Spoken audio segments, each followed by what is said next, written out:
Good evening. I couldn't stay away. It has to be done.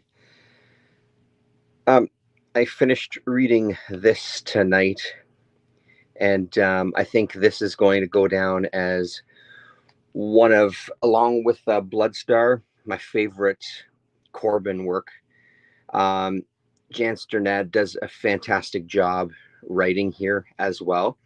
But this Corbin art in this book is it's top notch and quality from beginning to end. I love Corbin. I know a lot of you love Corbin, but I mean, let's be honest with each other.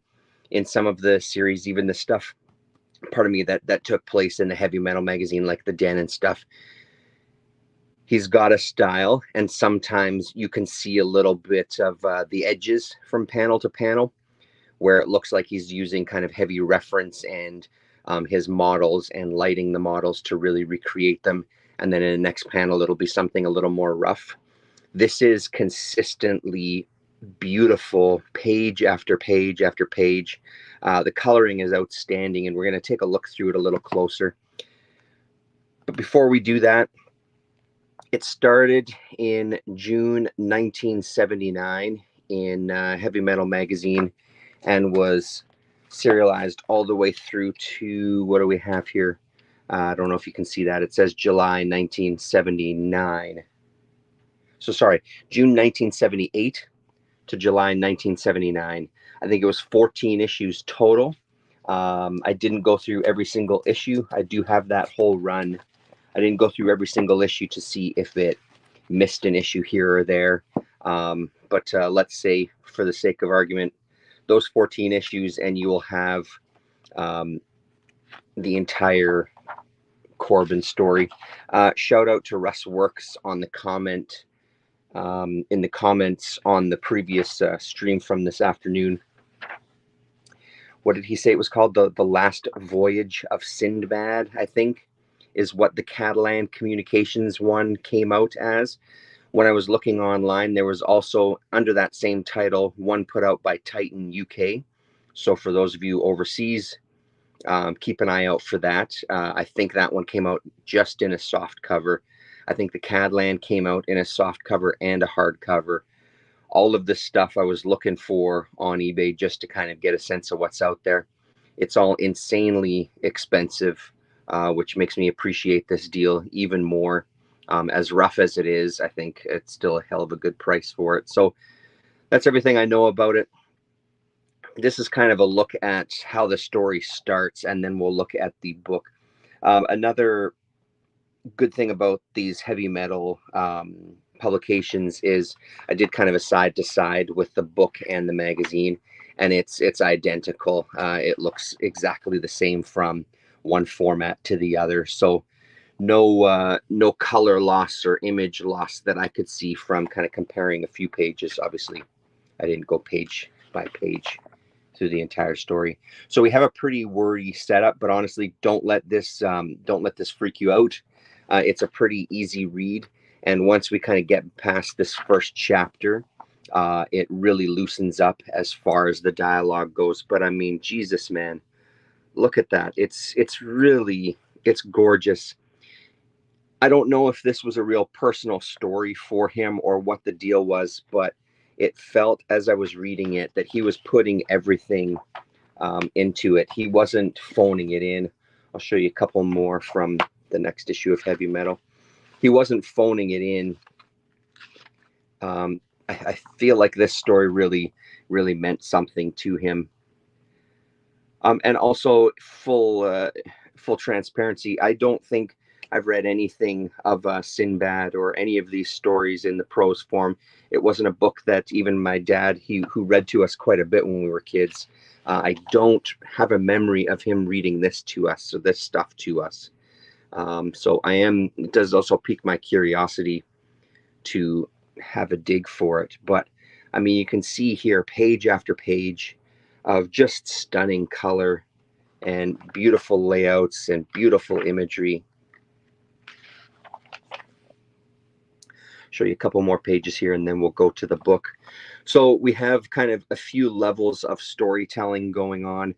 We have our first kind of couple of characters. who meet a genie or a jinn. Also, they had another name for the jinn as well too in this book, but I'm blanking on it right now. And his wife, who every chance she gets beds down mortal men as kind of like a revenge for her husband. We then get one of our main men. Look at this. Like, look how fucking amazing the textures are in that hand. It's unbelievable stuff. And I love the kind of smoke that surrounds him too as he's pushing through this portal in time. And then we get the big reveal on the next page here. And then we'll go and look in the book. But look at this. Have you seen Better Corbin? There's so much good stuff by him out there. But goddamn, this is a next level. Like I said, I think this is right up there for me with Bloodstar, which is just a goddamn good story and some beautiful art in that as well. It's black and white, but this one really just knocks it out of the park. So one of our main characters at the beginning here, one of these brothers, he has had a wife who was unfaithful to him. And once he's kind of bedded down the jinn's wife, he comes back and says, makes a proclamation that every day he's to be delivered a new virgin. First of all, he sentences his wife to death. Every single day he is to be brought a virgin, and the next day she's going to be killed. The kind of cut to 2 years later, one of the last virgins in town, her and her sister, they decide to kind of play with this guy a little bit to try to free the village kind of from his tyranny. And she tells him a story and doesn't finish it. Just when it's kind of at a really great part of the story, she kind of cuts it off and says, you have to keep me alive till tomorrow night and I'll tell you a story again. I'll continue the story. This goes on for months and he spares her life. Her sister spares her life with the understanding that her sister is going to wed his brother and live in the palace. His sister isn't as thrilled with that idea, and upon catching her trying to escape one night, she tells her sister a story. And it is a story of Sinbad, who we have here, who's kind of down on his life a little bit and wants to... oh, sorry, that's not this part. He's down... sorry, let me back up here. He's seen in a village, and he's wearing the robes of a Sufi. So this is later on in his life, and he's made a dramatic change to his life, kind of quit his bandit ways and is trying to be at peace with the universe and himself. But he tells this guy one of the stories from his voyages that apparently hasn't been told before. And that's where we get into this story here, where his wife ends up disappearing, and he's made to believe that he's killed the wife of a jinn, this one here that we saw in the magazine. So that kind of sets the scene for the rest of our story. And the rest of this story is just Sinbad. And then it's capped off at the end, going back to the two sisters and their life in the palace there. So pretty great. He gets in all sorts of shit. He's kind of haunted by these dreams later on. And it is page after page after page of stunning work here by Corbin. He really, seeing something like this, it really is in a space. I mean, I guess it's the referencing to the models that he would have made, but you kind of get the sense of this model just kind of existing rather in this space. There's really no... I'm not saying this is a bad thing. It doesn't place it in a time and space or like a countryside or something with stuff like this. It really somehow exists in its own kind of reality, which is something. Yeah. And here again with the smoke circling their heads, looking amazing here. So, like, look at that. She's peeking through ripped sheets. The shadows on that stuff. I love the feel that gives it. It really gives it this kind of ectoplasmic type of ooze hanging in the air feel to it. Let's get to the other shot that I really dug. Oh, this stuff was great too. Of course, they're going to get it on because it is a Richard Corbin story after all, and they're disrupted by a bunch of earth-shaking and earth-shattering noise.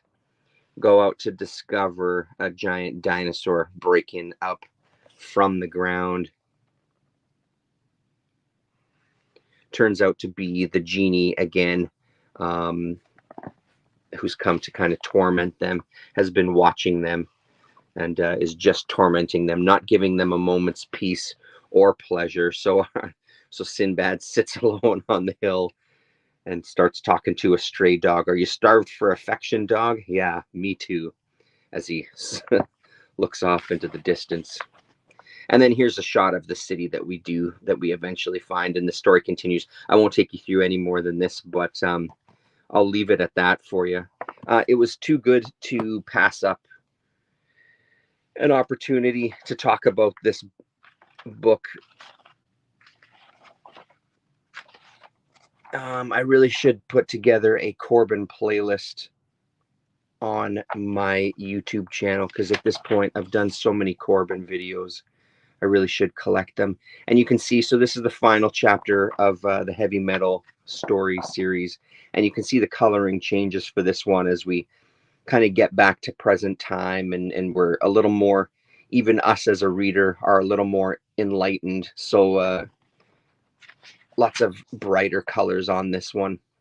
Daryl D, you're just in time for me to be finished. I'm just wrapping it up here. But go back, if you don't have this Corbin book there, Daryl, this Arabian Nights, man, keep an eye out for it, because it's a stunner. And then we get our kind of resolution of the story. Wonderful stuff. Thanks very much for hanging out on this impromptu video. Like I said, I couldn't resist. This was too good not to share with you all. So I hope you enjoyed it, and we'll talk to you